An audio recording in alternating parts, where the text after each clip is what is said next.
Hey there guys, and welcome to another Factorio Friday Facts discussion number 279, Train GUI and Modern Spitter, and I'm joined as always by Afflixion.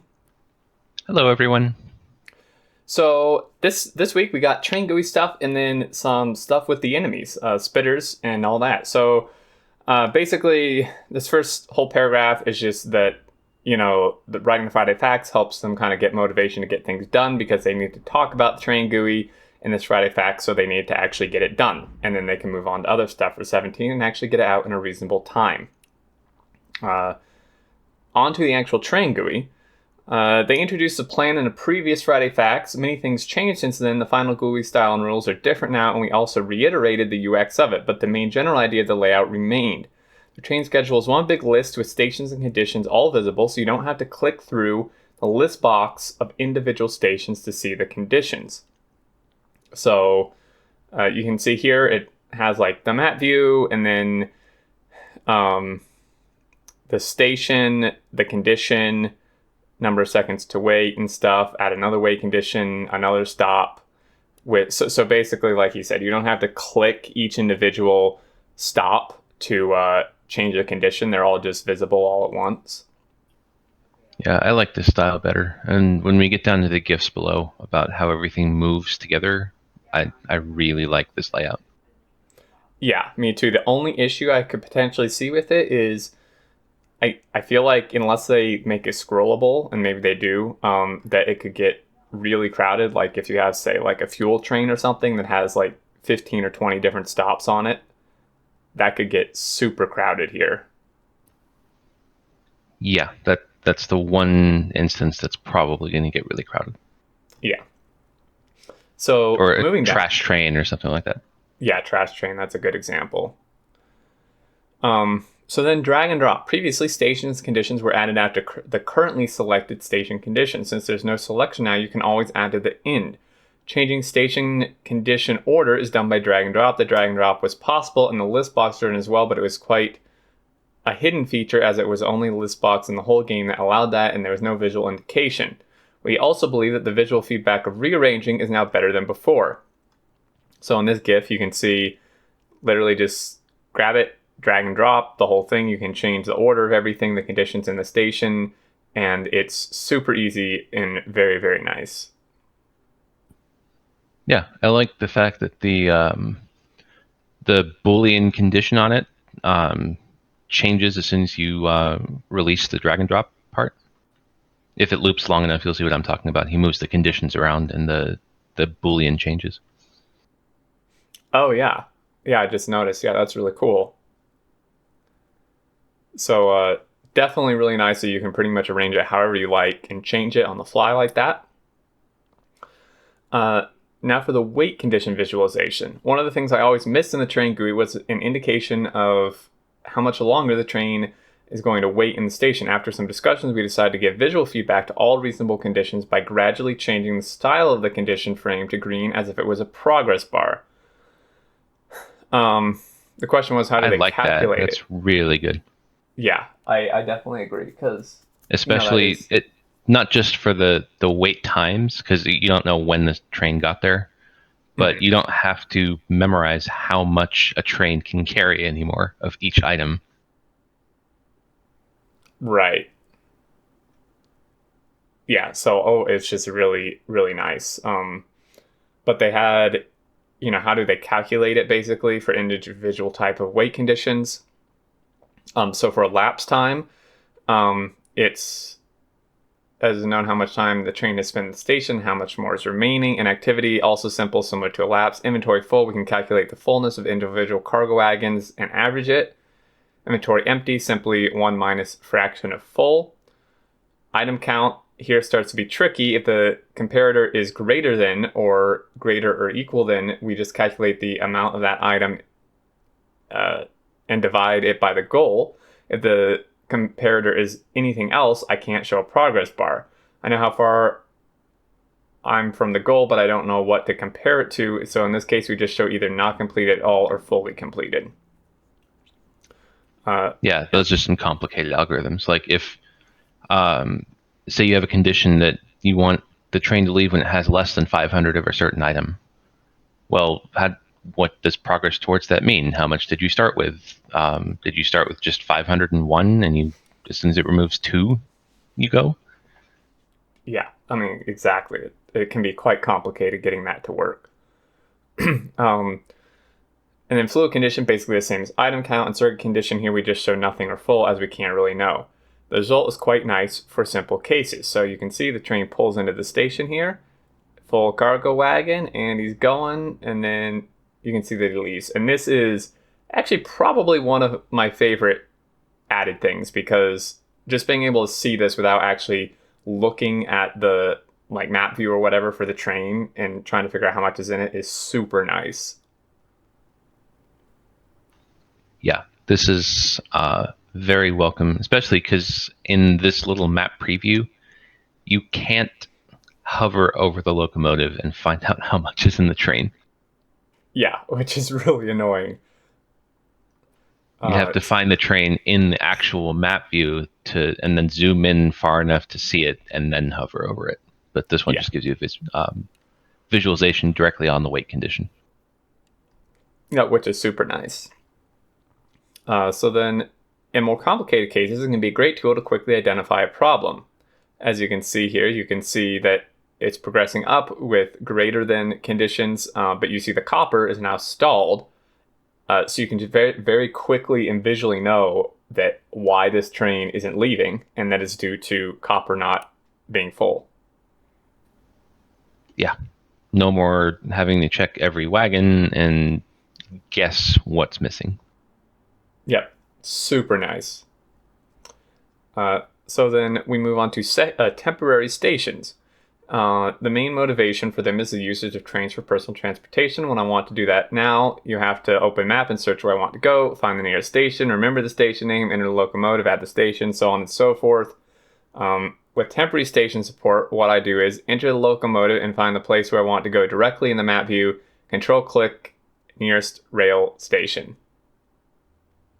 And then using the control-click, we'll select the nearest station or even just a rail and set it as a target of temporary station. By this action, the temporary station is added in front of the current goal, if there is any, and is ordered to go there. Once the goal is reached, the station is automatically removed from the schedule and the train will continue to the goal it was headed to before adding the temporary station.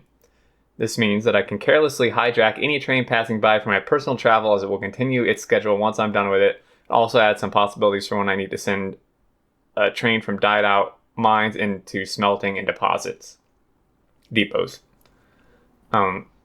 So this means that your PAX train no longer has to have the list of all your PAX stations on it. Your PAX train can just sit in any random PAX station, and when you need to go somewhere, you get into it and tell it to go to the station you want to go to. Or if it's not at your current station, you sit at your current station, go select the PAX train, and control-click the station you're at, and it just comes to you. Yep, exactly. And it just makes the whole thing so much easier. Of course, like you said, you can hijack other trains too, which I'm sure will result in some shenanigans. That sounds like a video game geek type of action. Oh yeah, for sure. We'll have some fun with that.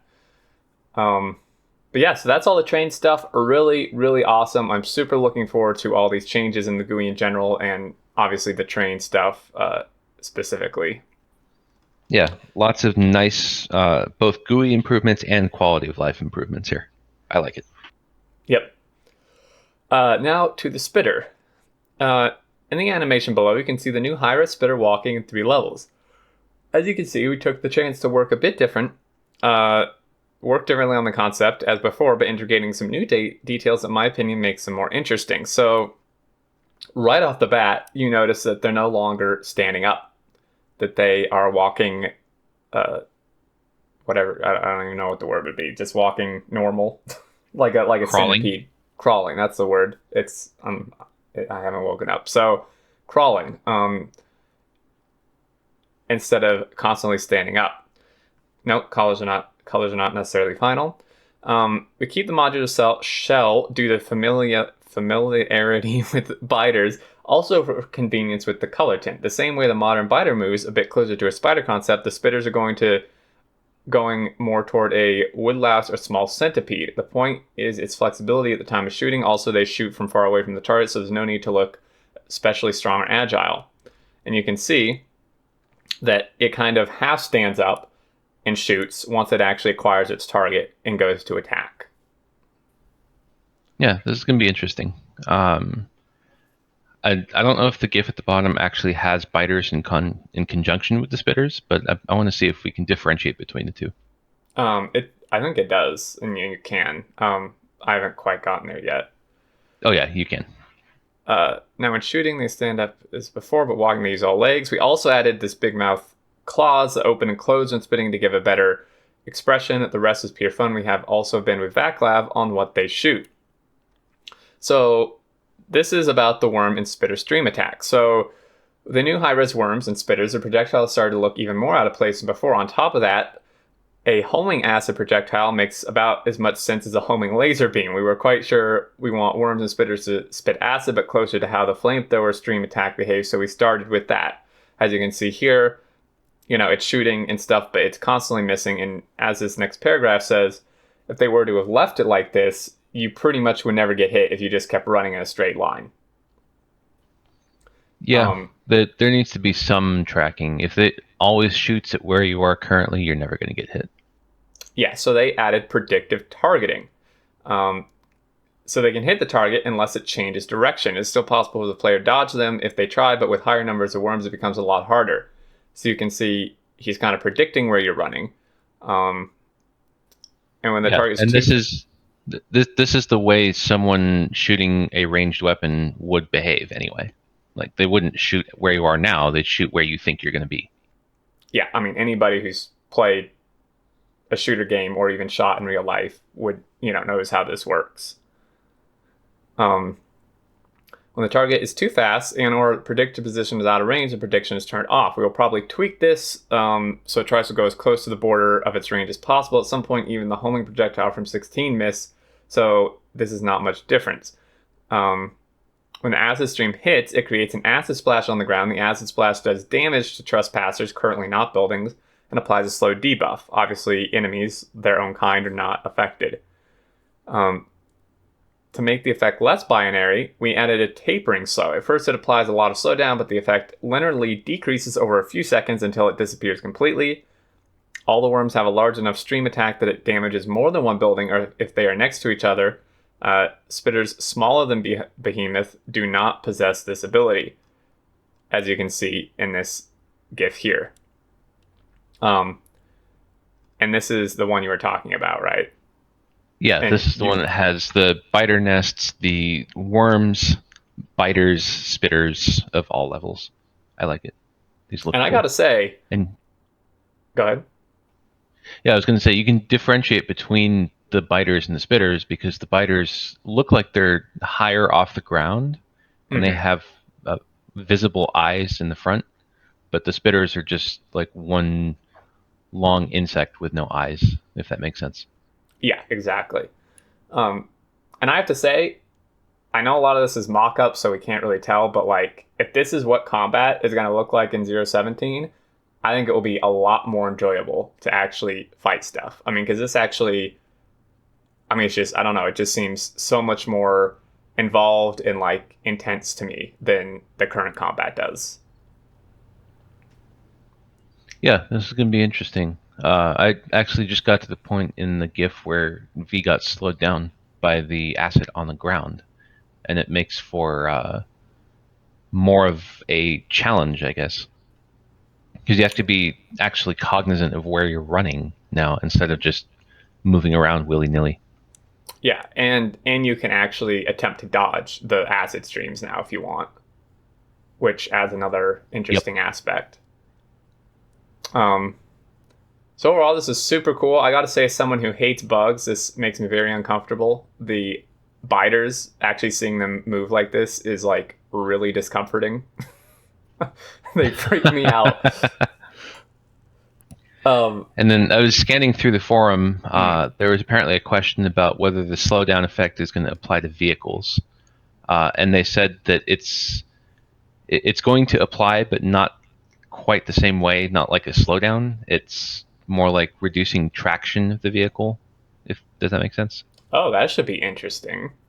Because vehicles are already impossible to drive in Factorio, so Yeah, they um, said something to the effect of so whatever concrete does, it's going to be that, but the opposite. okay, so it's like just like a deceleration, which is I guess is slow but different. Yeah, I see what you mean. Um, Yeah, One last thing to wrap let's up. go A with that. lot of comments I saw were people saying that they didn't really like how the worms looked, that they looked like way too smooth. And I would kind of have to agree. To me, they do look a little bit out of place. Like the current worms, have those big, like kind of scaly, rough husks and carapaces. Whereas these things just look like snakes or earthworms almost. Yeah, I Which, can see where they were kind of going for scales, but the difference is not well defined at all. no, no, they just look like really flat and smooth. Yeah, like on the biters, you can clearly see that they have layered scales Hmm. and a carapace. But on the worms, you can see those lines, but the transition between the different colors is too smooth. It doesn't look like they're scales. It looks like they have stripes. Exactly. So I don't know at this point if that's something that they're willing to change, but if they are, that's the one gripe I would really have with any of this is that the worms look a bit out of place. Um, but yeah, I think this will be awesome. Combat should be a lot more interesting. The train stuff is amazing, and overall, it just makes us look forward to 17 even more 17 next month. next year. You mean? Yeah, maybe next month if we're lucky. But unless you We have anything definitely know it's else, not going to be this month because they didn't announce it in this Friday Fact. It's the last one for January. oh yeah, it's definitely gonna be February, maybe even after that. But yeah, if you unless you have anything else to add, I think we'll close it. Nope, that's it. All right, cool. As always, guys, thanks for watching. Would love to hear your thoughts below in regards to the train GUI and all the combat stuff. I think it's really awesome. I can't wait. And until next time, we will see you later.